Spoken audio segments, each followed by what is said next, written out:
अभी फौरन राहुल गांधी की स्पीच खत्म हो रही है, लोग निकल रहे हैं, तो राहुल गांधी की कौन सी ऐसी बात है जो आपको अट्रैक्ट कर रही है कि इस इलाके में कांग्रेस को वोट दिया जाए? मुझे तो कोई ऐसी बात नहीं लग रही है कि राहुल गांधी की जो मुझे अट्रैक्ट कर रही है, क्योंकि इनके भाषण में जो भी है वो नेशनल लेवल के इश्यूज हाईलाइट किए हैं इन्होंने। मोदी ये ओखला बहुत ही कॉम्प्लेक्स जगह है, यहाँ पे इनको लोकल बातें करनी चाहिए थी, वो लोकल कोई बातें नहीं की है। मोदी अडानी तो लग रहा है लोकसभा के इलेक्शन हो रहा है, ये विधानसभा की बात है तो विधानसभा की बातें होनी चाहिए, ओखला की बातें होनी चाहिए। यहाँ पे इतना जुल्म हुआ है, जामिया हुआ है, CNRC का प्रोटेस्ट हुआ है, उसको उन्होंने बिल्कुल टच नहीं किया है। वही मोदी अडानी का घिसा पिटा भाषण इन्होंने दोबारा दिया है।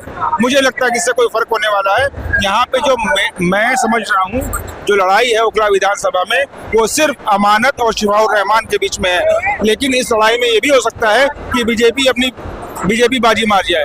तो अब वोटर को देखना है क्या करना है इसमें, लेकिन मेरे हिसाब से लड़ाई यहाँ पे शिफाउर रहमान में है और अमानत में। राहुल गांधी की स्पीच आपको कैसे लगी? जी बहुत बढ़िया लगी। जो क्रेज था वही बता रहा था। हम ठीक से बैठ भी नहीं पाए थे, कोई नहीं बैठ पाया था वहां पर।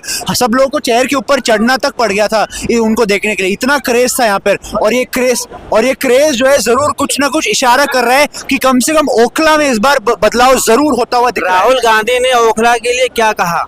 उन्होंने ओखला के लिए कहा कि जिस तरीके से यहाँ के जो विधायक है, जैसे पहले भी कहा गया, जो अरेस्ट हुए थे, भ्रष्टाचार किया उन्होंने, यहाँ पर कोई विकास नहीं किया। यहाँ पे इंडस्ट्री हुआ करती थी शीला दीक्षित के टाइम पे, लेकिन अब उसको नष्ट कर दिया केजरीवाल ने। और इस बार जो है ओखला में बदलाव जरूर होगा और इसीलिए यहाँ का विकास और तेजी से होगा। जो ये सड़कें जो बहुत गंदी पड़ी है बाहर, जो बहुत बुरी सड़कें की हालत है, वो सुधारेंगे वो। अच्छा, कुछ लोगों ने ये कहा कि यहाँ पे जो तादाद आई थी, जो आपने एक भीड़ देखी आपने, उत्साह और भीड़ नजर आई, उससे तो ऐसा लगता है कि अब ये लड़ाई तीन तरफा हो गई है।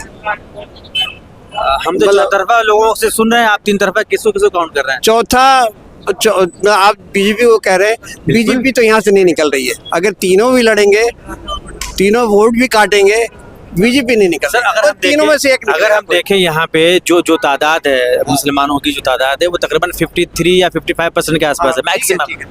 ठीक है।